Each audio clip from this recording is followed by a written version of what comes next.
తాకట్లో ఉన్న మీ బంగారాన్ని విడిపించి ఆ రోజు ఆన్లైన్ రేటుకి కొంటాం. Sharma gold company.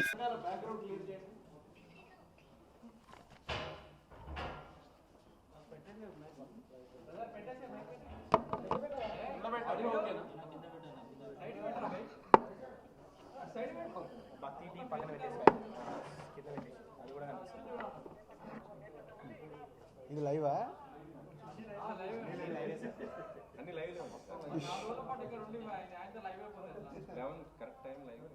ఓకే, రెడీయా?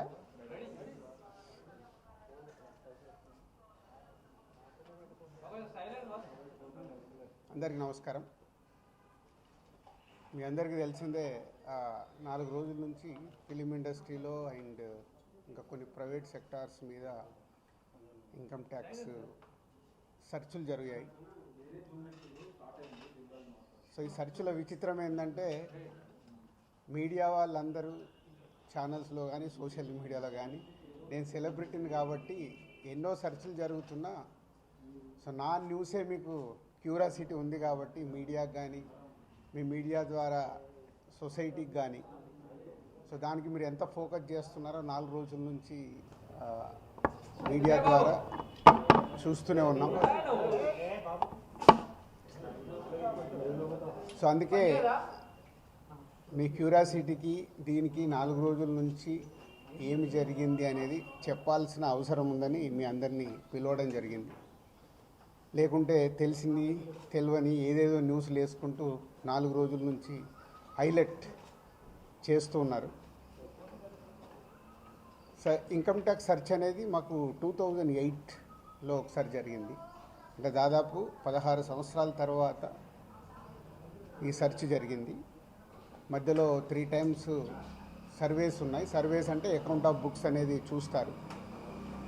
సో ఈ సెర్చ్ అనేది ప్రాసెస్, వ్యాపారాలు చేస్తున్నప్పుడు ఇన్కమ్ ట్యాక్స్ చేయాల్సిన ప్రాసెస్.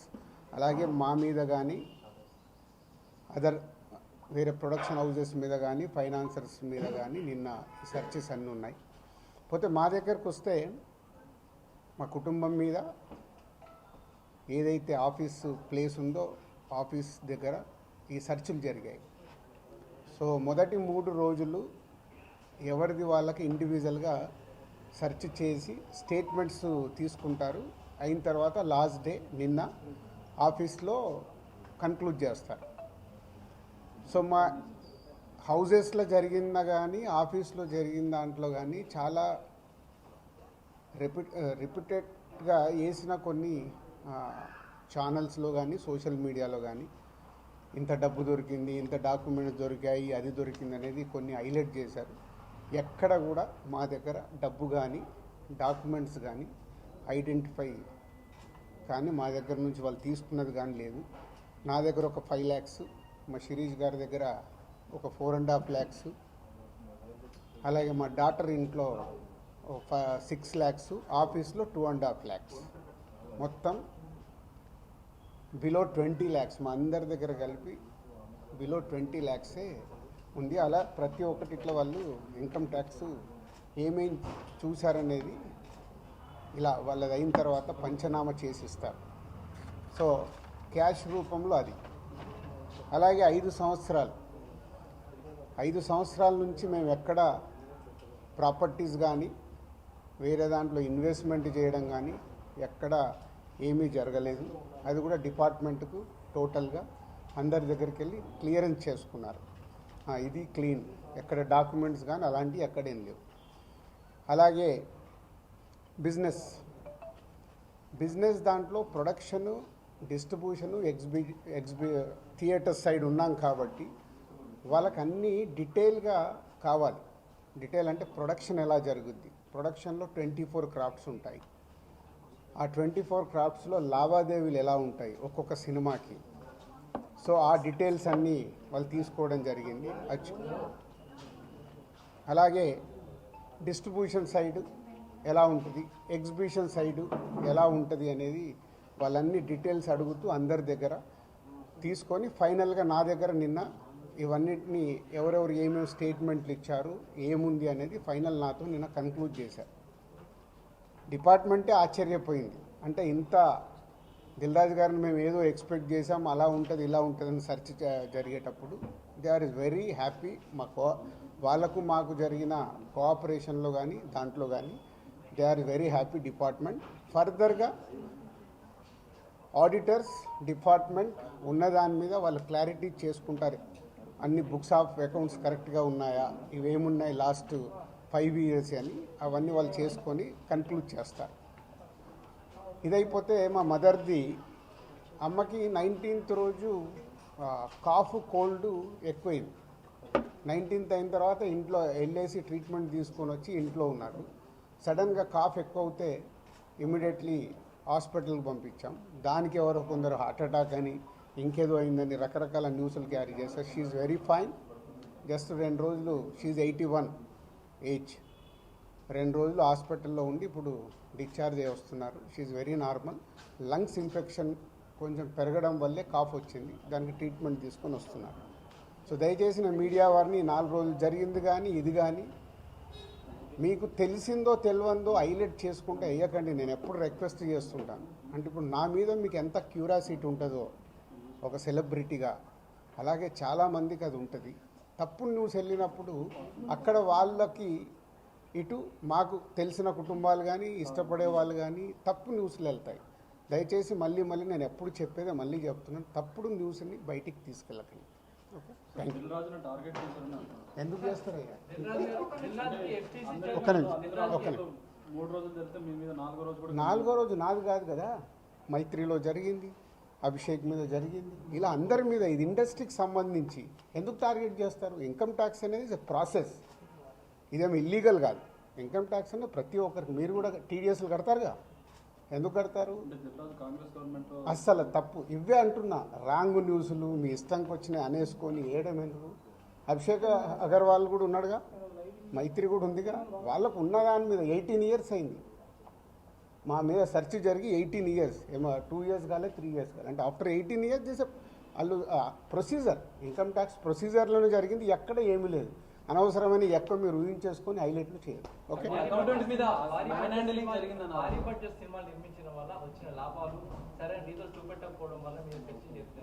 నా దగ్గర కాదండి, మొత్తం జరిగితే మళ్ళీ మీ దగ్గర అంటారండి. సో అన్నీ జరుగుతాయి, ఇట్స్ ఎ ప్రాసెస్. ఇందాక చెప్పాను కదా, 24 craftsకు ఎలా స్పెండింగ్ చేస్తున్నారు. ఇప్పుడు మా గేమ్ చేంజర్ ఇంత బడ్జెట్ అయింది, ఎలా స్పెండ్ చేస్తున్నారు. They want all accounts. మేము క్లీన్గా ఉండొచ్చు, తీసుకున్నోడు ఉండకపోవచ్చుగా. సో మా దగ్గరికి వెళ్ళి అన్ని డీటెయిల్ తీసుకొని ఎవరెవరికి వెళ్ళాయో వాళ్ళ ద్వారా చెక్ చేస్తారు. ఎందుకంటే TDS, GST, so many process ఉంటాయి. అంతేగాని ఎక్కువ ఊహించేసుకుంటున్నారు, ఏం లేదని. హైలైట్స్ దాంట్లో ఉండకుండా కొంచెం బయటికి రండి అని నా రిక్వెస్ట్. టాప్ డైరెక్టర్స్ కి బ్లాక్ ఇవ్వడం వల్లే ఇష్యూస్ వస్తున్నాయి అనేది కూడా వినిపిస్తుంది. మీలో కొంతమంది, మీ ప్రొడ్యూసర్స్ కొంతమంది చెప్తున్నారు, దీనికి ఏమంటారు? మీ ఛానల్స్ కూడా చాలా చెప్తారు, బ్లాక్ ఎక్కడ ఉంది, ఎక్కడికి వెళ్ళి వస్తుంది, నువ్వు సినిమా ఎక్కడ చూస్తున్నావు, ఆన్లైన్లో టికెట్ బుక్ చేసుకుంటున్నావు, 90% బుక్ మై షోలో బుక్ చేసుకుంటున్నావు, పేటీఎంలో బుక్ చేసుకుంటున్నారు. ఎక్కడుంది క్యాష్? 90% అకౌంట్లోనే కదా అందరు మీరు బుక్ చేసుకుంటున్నారు, సినిమాలు చూస్తున్నారు. అది మళ్ళీ మీ ఊహ. ఎవరికి రావాల్సిన స్టోరీలు ఎప్పుడు రాసుకుంటూనే ఉంటారు, ఎందుకంటే మీకు కూడా హైలైట్స్ కావాలి కదా, లేకుంటే కష్టంగా. నేను మీకు అదేనండి చెప్తున్నా, 2008లో అయింది సెర్చ్ నా మీద. ఎన్ని సంవత్సరాల తర్వాత వచ్చారు? 1, 2 ఓన్లీ నా మీదే అవుతే మీరు మాట్లాడేది రైట్. ఇండస్ట్రీలో చాలామంది మీద అయింది కదా. సో దీనికి దానికి లింక్ లేదు కదా. అదే అనవసరమైనది ఊహించుకొని లింకులు చేయకుండా నా రిక్వెస్ట్. అసలు నేను ఆఫీస్కి వెళ్ళాను, మరి నాకు ఎవరైనా చెప్పలా.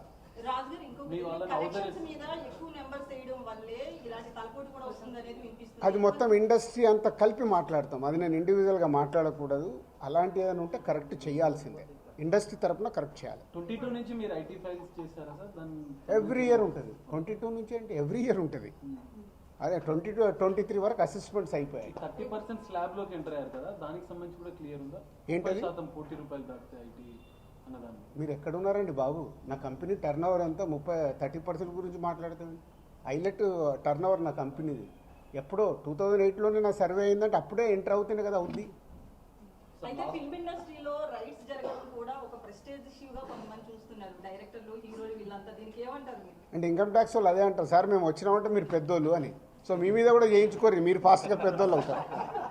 సార్ మీకు సిబ్బందిని కూడా హౌస్ అరెస్ట్ చేశారన్న వార్త. అది న్యాచురల్. అంటే హౌస్ అరెస్ట్ అంటే ఇప్పుడు నేనున్నాను 3 రోజులు, మీ వీడియోలు తీస్తున్నాను, నేను ఎక్కడికైనా వాకింగ్ చేస్తాను, బయటికి వెళ్ళనివ్వరు. కమ్యూనికేషన్ కాకుండా వాళ్ళకి కావాల్సిన ఇన్ఫర్మేషన్ తీసుకోవడానికి అందరినీ డిఫరెంట్లో ప్లేస్లో పెట్టి ఫైనల్గా కన్క్లూడ్ చేస్తారు. ప్రొడక్షన్ టైంలో జరిగిన లావాదేవీలు, తర్వాత మీ సినిమా రిలీజ్ అయినాక వచ్చిన లావాదేవీలు, వీటన్నిటి మీద అడగడం జరిగిందా లేదా ప్రొడక్షన్? అది ఆటోమేటిక్ అండి, అది ప్రాసెస్. వాళ్ళకి అదే అవగాహన చేసుకోవడానికి. సినిమా క్యాష్ ఉన్న బ్యాంక్కి వెళ్ళి డ్రా చేసే పెడతారు. సో వాళ్ళకి డౌట్స్ ఉంటాయి. డౌట్స్ ఉన్నప్పుడు క్లారిఫై చేయాల్సిన రెస్పాన్సిబిలిటీ మాదే కదా. సో అలా ఒక్కొక్కటి ప్రొడక్షన్ ఏంటి, డిస్ట్రిబ్యూషన్ ఏంటి, ఎగ్జిబిషన్ ఏంటి, ఎలా ప్రాసెస్లో ఉంటాయి అన్నీ ఎక్స్ప్లెయిన్ చేస్తూ వచ్చాను. మీ దగ్గర 5 lakhs రూపీస్ అని అన్నారు, శిరీష్ గారి దగ్గర 4.5, at the same time Hanshitha గారింట్లో ఎంత స్వాధీనం చేస్తారు? 6.5 lakhs. టోటల్ కలిసి 20 లక్షలండి. క్యాష్ రూపంలో మా ఫ్యామిలీలో కానీ ఆఫీస్లో కానీ 20 lakhs. అది దానికి కూడా ఇది అనఫిషియల్ కాదు, ప్రతి ఒక్కదానికి ఇట్లా డాక్యుమెంట్ ఇస్తారు. ఇది 5,50,000 గోల్డ్ ఉంటుంది. ఏ లిమిట్లో ఉండాలో ఆ గోల్డ్ కూడా ఉంది అందరిది. యాజ్ పర్ రూల్ ప్రకారం ఎవరి దగ్గర ఎంత ఉండాలో అంతే ఉంది. మెయింటైన్ అంటే మేము రెస్పాన్సిబుల్ పర్సన్ కదా, ఏది మేము తప్పులో ఉండకూడదుగా. అంటే రైట్స్ జరగడం కూడా మీరు ఎంత క్లీన్గా ఉన్నారనేది తెలుస్తుంది కదా. ఇగో నా వైఫ్ 75 లక్షలు. సో ప్రతి ఒక్కటి ఇట్లా ఇస్తారు వాళ్ళు డాక్యుమెంట్, పంచనామా చేసి ఇచ్చేసి వెళ్తారు. అందరి క్లీన్గా ఉన్నాం. అయితే ఎన్ఆర్ఐ నుంచి పొలిటీషియన్స్ నుంచి కొంత బ్లాక్ మనీ రావడం, దాన్ని ఎక్కువగా ఫిల్మ్ ఇండస్ట్రీలో పెట్టడం ఇలాంటివి జరుగుతాయి అంటారు కదా, దీని గురించి నాకు ఇప్పియరాదు, నేను తీసుకుంటాను. మరి తక్కువ ఇంట్రెస్ట్లో ఎక్కువ ఇంట్రెస్ట్లో కడుతున్నాను నేను. సంక్రాంతికి వస్తున్న సినిమా మీద ఏపీ హైకోర్టులో ఒక పిటిషన్. అవన్నీ జరుగుతూనే ఉంటాయి. ఎంతసేపు నెగిటివ్ పాజిటివ్ మాట్లాడు. అవన్నీ ప్రాసెస్లో జరుగుతుంటాయి. ఎందుకు వేసారు, ఏది ఆగదుగా, ప్రాసెస్ అది జరుగుతుంది. ఓకే, ఏం చెప్పాలి, అయిపోయింది, మొత్తం తీసుకున్నారు. థర్డ్ రోజు వచ్చి కలవమన్నారు. ఈ లోపల చెక్ చేసుకుంటారు, ఆడిటర్ వెళ్ళి మాట్లాడతారు. థర్డ్ రోజు వెళ్ళి నేను కలుస్తాను. నెక్స్ట్ అయిపోయింది కదా, చెప్పినా మొన్నే 2025 స్టార్ట్ అని. సంక్రాంతి వస్తున్నాం, స్టార్ట్ అయింది కదా. ఎలా సూపర్ హిట్లు కొట్టాలనేది మన పని, అదే మొదలు పెడతా. ఓకే, పాజిటివ్ అండి.